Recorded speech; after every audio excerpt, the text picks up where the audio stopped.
I just called Smithfield in Wichita, and they have a security guy there overnight. So we're gonna go get that load and get close to Sedalia, or I'll look and see if there's a truck stop in Sedalia, and figure out when I can go deliver this thing.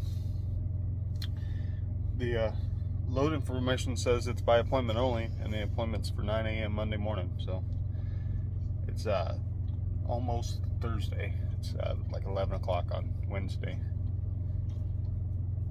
And, but we'll go get this thing and get it to the end, wait it out.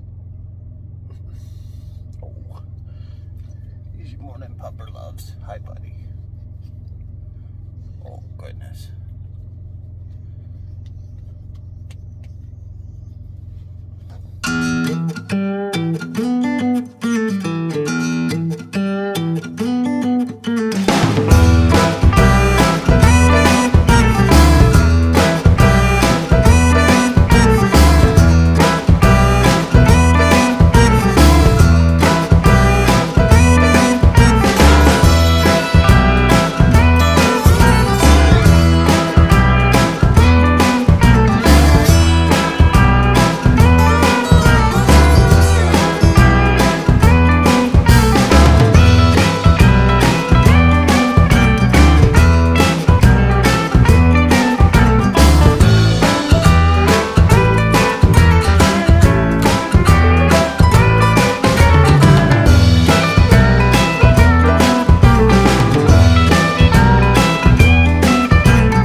Put the wrong address in. I put the right city, but I put the address for the final in, so I'm in Wichita at the address that I'm going to in Sedalia. It led me to like a residential area, and it like told me to pull off in there. I was like, nope, that can't be right, so I had to find somewhere to pull off and figure out where I'm going. I just had the wrong address in. I'm only 5 miles away, but wrong address.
Here's what I'm dealing with right now. The temperature on this load, let's see if I can find it here.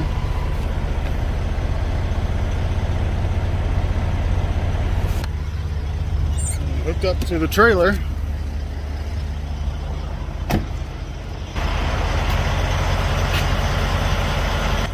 That's not great. So I got with my company, I'm trying to figure out what the next step is here, because we don't want to be held responsible for product that may have gone bad because it's been sitting at the wrong temperature all day long. So we got to get with Smithfield here and figure out what's going on. I mean, there's probably $100,000 worth of food on this truck, and may all be ruined because somebody didn't check the temperature when they loaded this trailer. So, but we don't want to take responsibility of it if it without them admitting that they made the mistake. So, okay, so the shipper came back here and he said that it was fine. Now, he also tried to lie to me. He told me that this load was only loaded for like 3 hours when I know it's been loaded since 11 o'clock this morning. But I got him to sign the bill saying, with the time and the date, saying that the load was not at the right temperature when I got here. But he only wrote his initials. So now I got to wait for him to come back here. I need his full name so that I can tell my OS&D department who he is. That way, if it ends up rejected at the receiver, we'll be able to get, well, this guy said it was good to go. He, you know, whatever. It's not on us, because we don't want to take responsibility for a load that might be bad unless somebody else is willing to say, hey, we're verifying that it's good. I'm not sure why they wouldn't do a quality check. Like, just let's put it in the dock, check the temperature of the product, make sure it's not going to be bad when we get there. Because it was set at the wrong temperature for at least a better part of the day. So we'll see how this goes. I'm not sure how it's going to end up yet.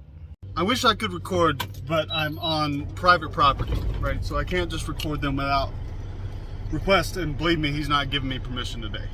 So I get him back over here and he's pissed. Why are you making this such a big deal? It's like, because there's hundreds of thousands of dollars worth of product that's sat in the heat all day at the wrong temperature. We're not taking it unless we have proof that you guys are taking responsibility. And I asked him his name. He scribbled some crap on the bills that you can't read and threw the bills into my face. And I asked him, he's like, well, can we do a quality check? He got in his truck and drove off rapidly, like peeled out basically to get out of here. So I told the OS&D guys that, and they said, nope, we're not taking the product. So I'm now I need to call back and see if they want me to take the trailer I brought in here out.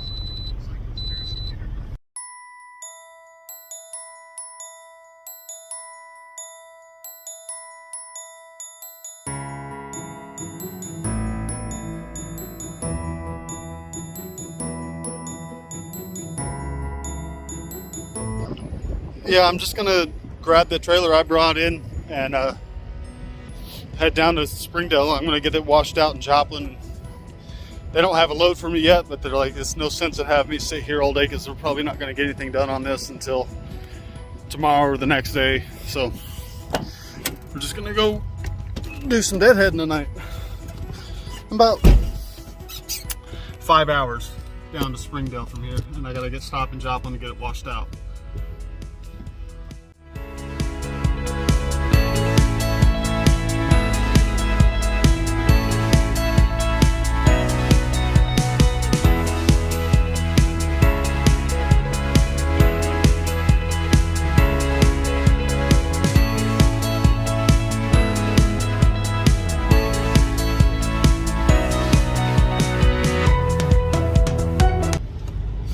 Security guard was real cool about it. You know, I shook his hand and be like, yeah, he's, you know, sorry about all the trouble. You know, I just can't risk it. It's too much money to be, you know, taking responsibility for a load that somebody left sitting at the wrong temperature.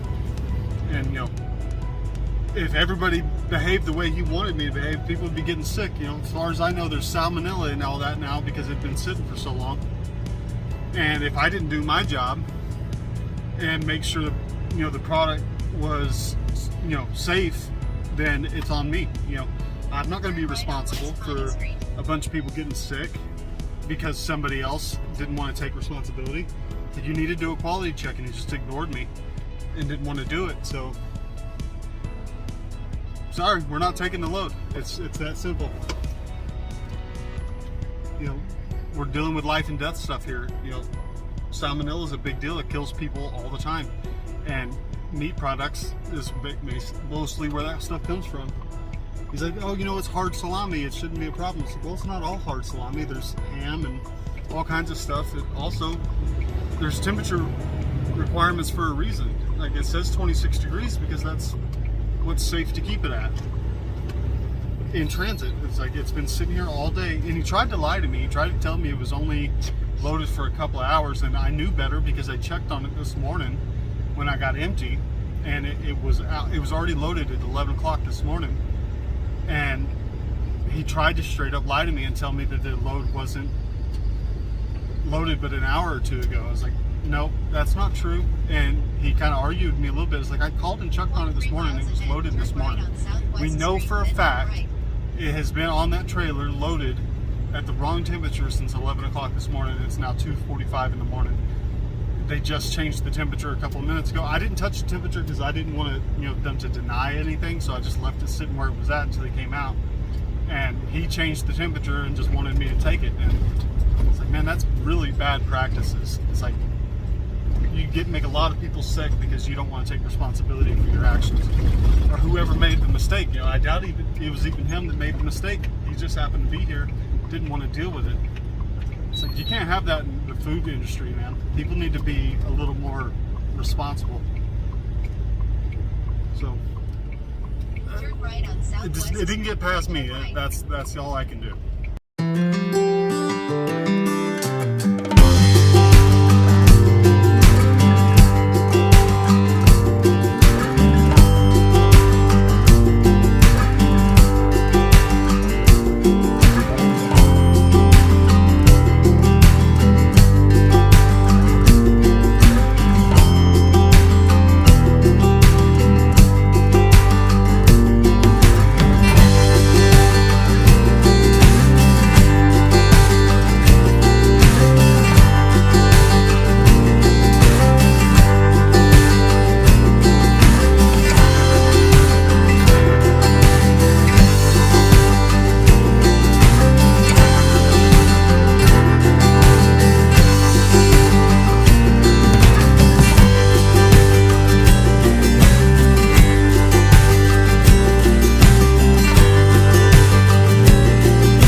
sure what's going on with Hirschbach, but they're pulling some real stupid stuff.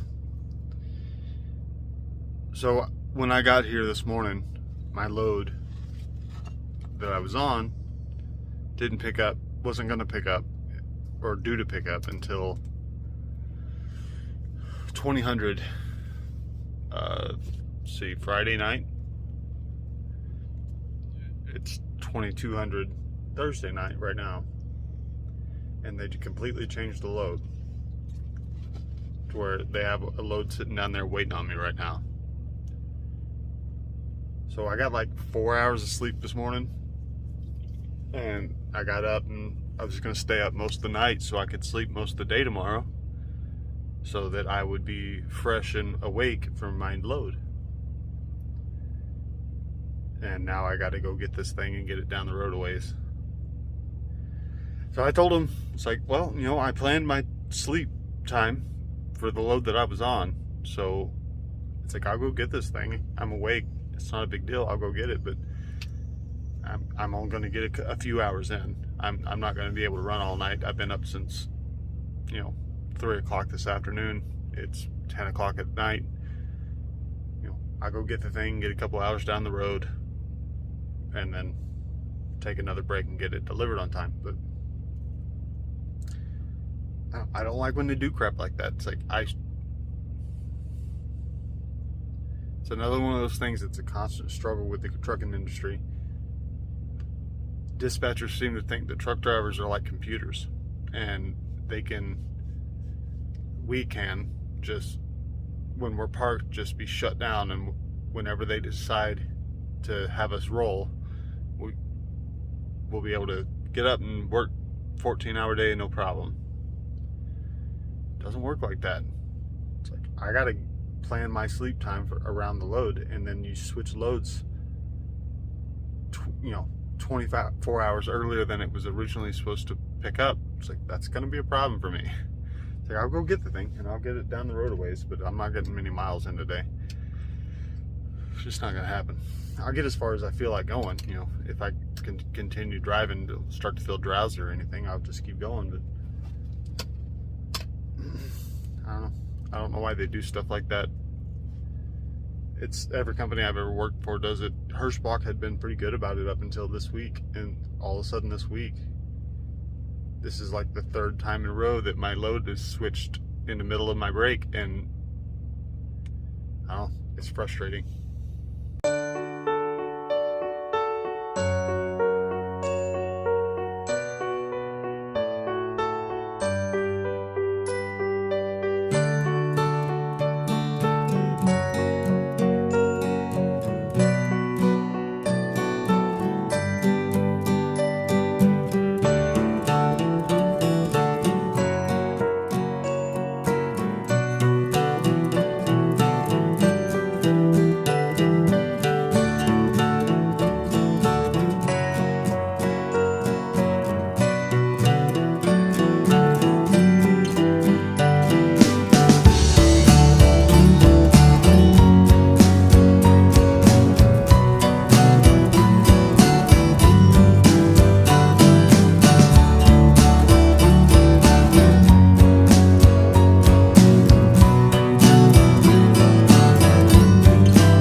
this all night long.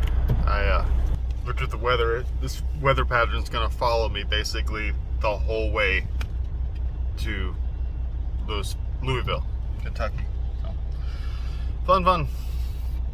But got about 12 hours for my appointment. I'm only about 8 hours away, so I'm just gonna take a nice leisurely trip. That way, you know, that way I don't have to rush anything. I can drive slow when I need to, and you know, when there's lots of traffic. So let's get to it though.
I'm about a little more than 2 hours away from Louisville. It's a Kroger DC there, so I can only show up at around 5. It's only 1 Eastern, so I'm going to sit here for a couple hours. Got some editing to do on my video and just kill a little time and then go deliver this thing. But I rolled a little early knowing that I might have to park somewhere and kill some time, but you know, I had all that bad weather to go through. I was better safe than sorry.